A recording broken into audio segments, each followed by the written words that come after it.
سلامونه درنو لیدونکو، نن ورځ پکتیا ولایت ګرد چړې سیمې ته راغلي یو.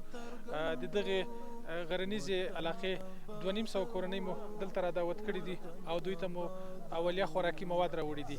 د رمضان مبارک پر رسیدلو سره چون دغه خلک هم ډیر زیات مستحق خلک وو، د روزګار او د عاید کومه سرچینه نه درلودله، نو د دوی سره مو مرسته وکړله.